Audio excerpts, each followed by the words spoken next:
I'm Ryan Wood, Frontline Aerospace CEO, and I wanted to talk to you about disrupting the business jet. We'll get the first slide here. There we go. No, back. One more. So how? That's the big trick, is how do we go about disrupting it? So the first half of the presentation is going to focus on some ideas about how you disrupt the business jet. And then I'll give you an example of how I propose to implement that. So the first element is to try to keep it simple. Just to keep it simple. Thrust, lift, drag, and weight. Thrust, lift, drag, weight. So I'm going to add landing zone flexibility or balance field length, and I'm going to subtract lift. But I'm going to start with thrust, because that's the most important thing. And the overall aircraft efficiency is a function of the thermal efficiency of how well you convert hydrocarbons to work, and the propulsive efficiency of how well you move the air. And for those that saw the Rolls-Royce UltraFan presentation yesterday, that's an example of somebody working hard on the propulsive efficiency side of it. And I'm going to talk about both of them. First one I'm going to talk about is the engine itself. So here you see the history of gas turbines. And they start off with a low turbine inlet temperature, and they go higher and higher. And we're only about halfway done. I wouldn't count gas turbines out. I mean, eVTOL is great, but we're only halfway done in improving the thermal efficiency of converting hydrocarbons to work. So one of the ways that we did a small 500 horsepower design, and we used full flow cooling. So this allowed you to up the turbine inlet temperature way up to 3,200, 3,300 degrees Fahrenheit, 2,000 plus Kelvin. So that's one way to disrupt it. Big OEMs could disrupt it if they chose to go down this path and I think some of them are working on it. The other way is to work on propulsive efficiency. What you see in the upper left is business jets, 5-to-1 bypass ratio, 60 to 70% propulsive efficiency. And what you see further down in the gray zone is a ducted fan, or what I'll describe later as Skyfan. And this is a big way to improve the efficiency. It's a 50-to-1 bypass ratio turbine, a way to move the air back and forth. The other thing you get by putting a big turbine on the back of a jet is you get boundary layer ingestion. You can suck off the drag. And so that immediately buys you 10% less drag. And that's a big advantage in your configuration of your aircraft. This is Skyfan. I can talk to you more about it offline, but what it is a giant high-efficiency ducted fan, counter-rotating on the rear, and double the range of business jets, turboprop efficiency, diamond box wing. So this is the implementation that I chose to highlight some of these disruptions. We used a joined wing, which is the name for it in the literature, or a diamond box wing. It's lower weight, it's got less drag. Some of the advanced configurations that Lockheed has done use this sort of design instead of traditional wings, which are heavier and more drag resistance. The other big benefit is that you've got to change the landing zones. You got to increase. Everybody's talked about using all these regional airports. Well, now we can get down to 2,100 feet balance field length and use all the other airports that are around the world. And so that's a big advantage in the marketplace for a business jet like this. The other thing is fuel cost. So at the very top, it's hard to read, is the Gulfstream 280, and it's like 62 cents per seat mile for fuel cost. Now, when you implement a big ducted fan with mature gas turbines on the back, you can get down to a Boeing 737 MAX on a seat mile basis. So that's on fuel, just fuel. I mean, you still have pilots and other costs, but we can disrupt the fuel expense. And what this means is that you can travel a long way. This design is for 5,200 nautical miles for 4-passenger, 4,100 for 8. My design goal is I live in Denver, Colorado, and I wanted to go from Denver to London nonstop on my own jet. I may never get there, but that's my goal, was the design. The other thing is noise. I mean, you have noise associated with approach and takeoff. And with a big ducted fan, and you can bury the engines inside the fuselage, you can capture the noise and not have it be a big impact on a local small airport where people like in Atherton complain. The other thing we added was a panoramic window inside the fuselage. No traditional windows. We wanted to make it lighter. So windows cost weight. So we put basically 20 feet of cell phone or 8K monitors on the inside so you can see out and see out well. And that technology keeps improving continually. It's powered by mature off-the-shelf GE CT7 engines. There's 22,000 built. There's MROs. There's support. There's no risk in the engine propulsion. I'm not locked into GE. There's other options too, but it's a very mature approach. All the design risk is really in the ducted fan. That's the sort of trick element. We have some intellectual property associated with this, not only the design, but in the ducted fan and in some of our isothermal compression technology, which is where our company sort of specializes in engine technology. In the end, you got to figure out how do you compare everybody to each other, all these competition metrics. And so on each of the vertices around this 5-point diagram, there's a different metric. The one might be a thrill index, thrust to weight. One might be more complicated, where you have aircraft total value, where you do speed, range, payload, number of airports divided by the direct operating cost, divided by the takeoff gross weight, divided by the purchase price, or any other metric you want to create. And they roughly all show that we have a big advantage. And what you have to do next is sort of say, well, do I really believe this? And so one of the things that I did was hire a company called Me Evaluators to go look at pricing and volume and capability. And I want to play a short video from them about their approach. You need to analyze your market. You begin by capturing its market data. You run industry statistics in a variety of ways and portray them with all sorts of charts. You end up with lots of two-dimensional answers. Is that enough information to know what to do? What if you could study 4 non-negative and common market dimensions at once? Simultaneously, see the linked and dual states of value and demand. Add other facets instantly, interactively, intuitively. Now you can with Me4D Statistical Market Analysis software. Grab your Excel data and rapidly perform statistical analysis upon it. Discover equations describing your market's innermost workings. See how buyers compare products by their features and value space to their willingness to buy them based on their prices on the demand plane. Find your industry's responses to features, prices, and openings and act upon them. If you are buying, derive the best deals in any market. If you are selling, discover your under and overpriced items, adjust them, and increase profit.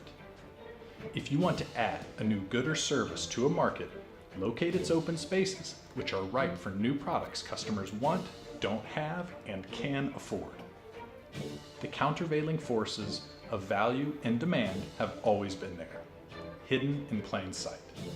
Now you can see them. Make them work for you.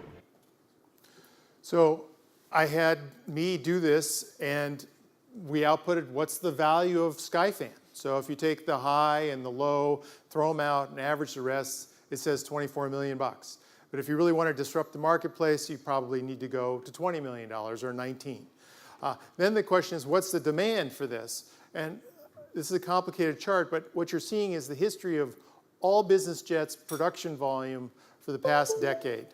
And so what you can look at is where Skyfan is positioned in the middle, sort of a 10-year demand of 200 to 300 aircraft or $4 to $6 billion in revenue. So that's the potential environment. I'm not alone in this endeavor. I have partners with NASA and GE, and Avid Aerospace focuses on ducted fan designs. So it's a team effort to get into this process. And our goal here is to really build one demonstrator to show off the technology. We're looking for $21 million to take about 30 months. It'll be a phased approach with milestones and so forth. We got some IP, and even if it's a giant fiasco at the end, at least we'll walk away with a functional experimental business jet that could actually earn money and probably get financed or reduce the risk. Thank you.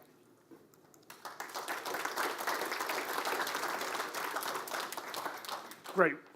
What we're going to do, I think, is do joint questions and answers, because there's, grab a seat wherever you'd like. And then we're also delighted to have all the way from South Africa, Reza, who's going to take us through the Pegasus Universal. Yeah, I'll do the poll now. Sure. Hello. Hello. Can you hear me? Yeah. Good. Thank you so much. First of all, I want to say thank you to Aero Revolution, and thank you to all of you for listening to our speech. And it's really not something to be taken for granted. You know, going back to when I sketched out some ideas on a piece of paper with a spider diagram to see what would work and what wouldn't, what I thought people wanted from a private jet, to now being able to address people like you. I think it's important to give gratitude and to just say thanks a lot. So, you know, a wise man once said that today is a gift, the present is, today is a gift, that's why they call it the present. Well, it wasn't a wise man, it was a turtle on a cartoon, but I liked the message and I thought it was important to share that. So if we can start with the poll, if all of you could please take out your phones and take this seriously, because I'll probably use this as some market research later, because you're all of value. So how many of you fly in helicopters? We can start with that. You have to put it in the poll.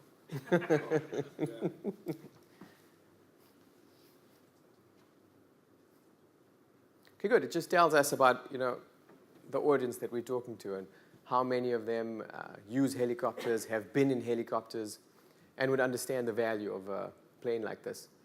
And how would you like to improve a helicopter? Is it the speed, the range, fuel consumption, noise? Safety? The safety is important, yes, it's in there. We'll put that in next time in the poll.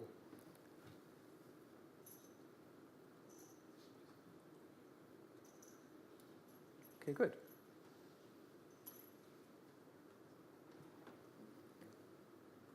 The next one.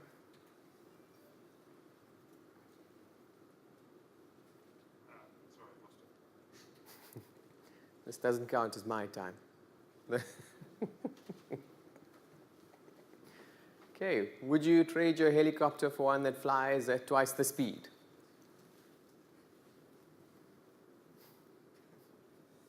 Who's that? No, we wouldn't trade it. It's strange. Okay. Okay, good. We can move to the next one.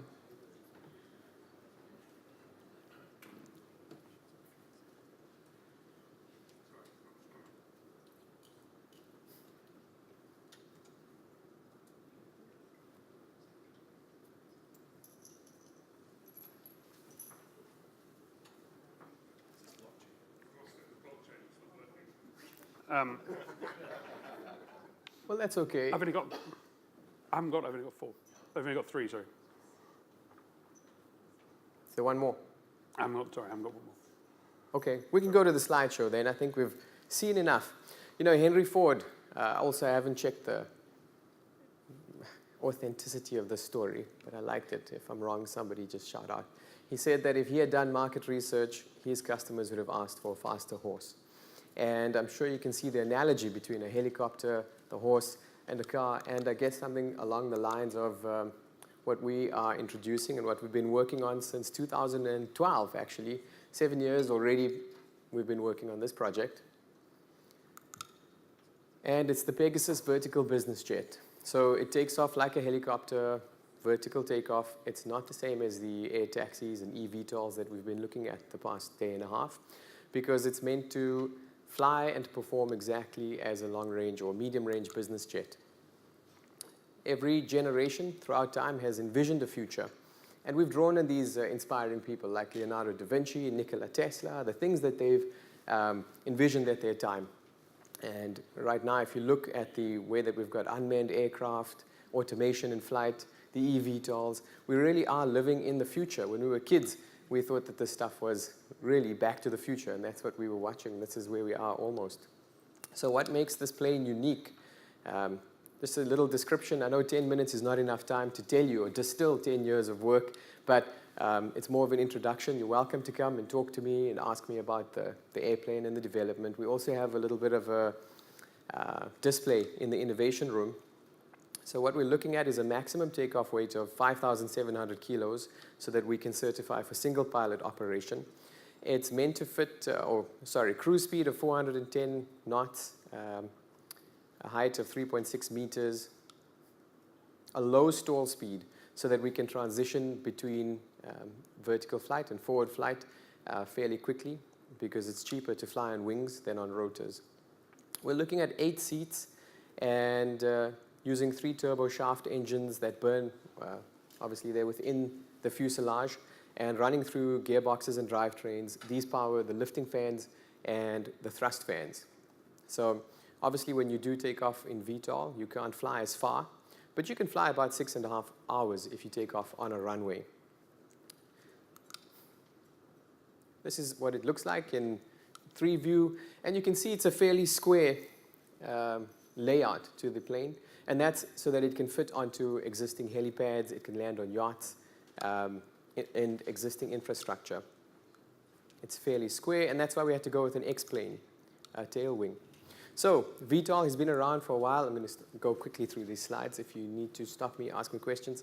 It has been around for a long time. This is the VTOL Wheel of Fortune. Many of these have failed, and the reason is a lot of them were done in the 50s and 60s. So what's changed since then? The 3 main advances that have helped us a lot. The first one is carbon composite materials. You know, those attempts were done with steel. We then had aluminium and now carbon composites, which are much lighter. The second is control systems and automation. I'm sure, you know, a few years ago, even the toy drones were difficult to play with. You had to balance and you had to do the work. Whereas simple software updates, nowadays, 20-pound toy drone will balance itself. You don't need to actually do the balancing. The third one was actually in the computational fluid dynamics. And the way that we're able to test materials and structures within a virtual environment before building them. Whereas in the old days, it was a case of build and break and build and break. And it really has brought our budget down by about 70% from what we thought it would be when I first started this project. We're really focused on aesthetics. My other job is aesthetic medicine. I do Botox and fillers. I make people look good. And so I thought it was an important thing. I see the value in aesthetics. And this is what we do. We made sure that the plane looked good on the inside and the outside, because if somebody's going to spend this type of money on a plane, they want to look good. If they can land at their doorstep or anybody else's doorstep, they'd like to look good getting out of it. They don't want to get into or get out of an ugly airplane. So functionality and safety are very important. Safety is obviously #1 priority, but very close to that is making sure that it looks like a nice plane to get in and out of. Where else can we use something like this? Many applications, of course, landing on yachts, emergency evacuations, mining, oil rig transport, game reserves, anti-poaching, anti-piracy, and the infrastructure limitations are no longer a challenge, of course, depending on which country you come from. This is something that I thought was something really important. Most people that are using business jets and that type of thing are doing that because they want to save time in addition to the privacy and other reasons. So if you have to look at, let's take the Monaco to London route. If you had to compare the time that it would take you using these various methods, let's start with a car, 14 hours and 9 minutes. But let's look at an airline or even a supersonic business jet. There's a lot of hype around supersonic business jets right now, which might be a good idea for someone like me who's going to South Africa. That's a good trip to use a supersonic business jet. But to do it on a trip like this, if you still have to go to an airport and through an airport and again on the other side, it would take 4 hours and 35 minutes. A helicopter, the green broken arrow, you have to land and refuel, and we've given time for that, so that's 5 hours and 10 minutes. An AW609, the tilt rotor, which is faster than a helicopter, would take 2 hours, but the Pegasus would take 1 hour and 7 minutes because you can go from door to door, leave out the airport, and not have to refuel. So you are flying at 4 times the speed of a traditional helicopter. I'm sure you all know about retreating blade stall, and that's why helicopters have a built-in maximum speed that they can reach. We have been granted the South African patent for the overall layout of the aircraft, and we're now patent pending in the EU and the USA. So feasibility, we looked into the airplane in many factors. I started off with some engineers and did a conceptual design study for the technical feasibility, and then did market studies, and then financial modeling, and then repeated that cycle again and again, and each time went into more and more detail to make sure that we could, we had a solid business case. It was a plane that people would buy, and it wouldn't just be a project for the sake of doing a project. So one of the advantages of being from South Africa, there's a few disadvantages, like the flight over here is so long, but we have some presidents that were stealing, but we'll get there. Let's focus on the positives here. The advantages in engineering costs. Our engineers cost about 1/10 of what it would cost to use US or UK engineers. And this means, again, that our budget is 1/10 of what it would cost to fulfill an entire project like that in the US or the UK. We do need to set up bases of operations here and in the US, especially for certification purposes, but I wanted to mention Spaceship One and to remind everyone about the $27 million it took them to fly into space. It wasn't a $500 million project at that stage. This is just more to show you some of the methods that we use to collate the market and market studies to show that we were chasing something along the lines of a $500 billion market over about 15 years of sales. And another interesting slide, if you look at the GDP per capita versus business jets, where you see the United States alone over here. The East, India, China, they lag behind because they're not building the infrastructure fast enough. They can't build the airports and runways fast enough to meet the increase in their wealth. And so what we propose is a plane that doesn't need more infrastructure. At best, they need helipads. I'm skipping through some of these market studies because you all know it's good market studies. We looked at, again, more on the technical feasibility. We're using fans and wings that have been studied in quite detail right now. We obviously use pitch control to adjust for wind and to stabilize the plane. It's much quicker than trying to spool up and down the power supply to the fans. So there's 4 of these in the wings. This was a scale model that we built. Sorry, it's clicking on its own. That's my mistake. Again, coming back to the independent design review and computational fluid dynamics, we've looked at different modes of flight, the VTOL methods to make sure we're not recirculating air for foreign objects, especially if we're proposing that people can use this to land at unprepared strips. Biomimicry, this is an important slide. I'm sure you've maybe heard of biomimicry and using nature as something that we can draw inspiration from and draw ideas from. And we're looking at a pigeon's wing over here, or any bird, and how they use suction, leading edge suction, to take off. And coincidentally, we achieved 20% of our VTOL lift through that leading edge suction. So the efficiencies of nature are really something that we like. What it isn't, it's not the same as an F-35 or a Sea Harrier because it doesn't use hot gas, so it won't set fire to lawns or melt tar. It's not a tilt rotor, which would cost more and would fly slower. So we have 3 times the range, 1.6 times the speed. And obviously, because it's a smaller footprint, if you look at that blueprint over here, they've got a 24-meter wingtip to wingtip span, which is too big to land in most built-up areas. You still need some time. Okay, I'm out of time almost. The helicopters, it flies at 4 times the speed, 4 times the range. Cheaper to fly than helicopters or traditional business jets because it's so light. And I'll make these slides available to you if anybody likes. And any questions, please. Great. Thanks very much. Okay, we've got lots of questions from Slido, if we can show that. We're not going to go through all of them, particularly the ones where I can work out who's put them up anonymously, although I do like the fact Spider-Man has now got a question on there, which is exciting. Quick question. Yeah. Building, for both of you, building business jets is expensive. You know, OEMs typically spend $1 billion just to add a model to an existing range without changing the fuselage. How much would it take to get yours into production? Well, I think that's a little bit of a myth, that it takes that much money. Because Okay, OEMs always spend that much money. They're true, and the latest fiasco was like the Learjet 85, where they spent 1.3 billion. But when you talk to the people that were in the middle of it, they discovered they duplicated effort because they had half of it in Wichita and half of it in Montreal, and there was inefficiencies. It was a big company. What's the real answer? I don't know, probably 300 to 600 million is sort of the target.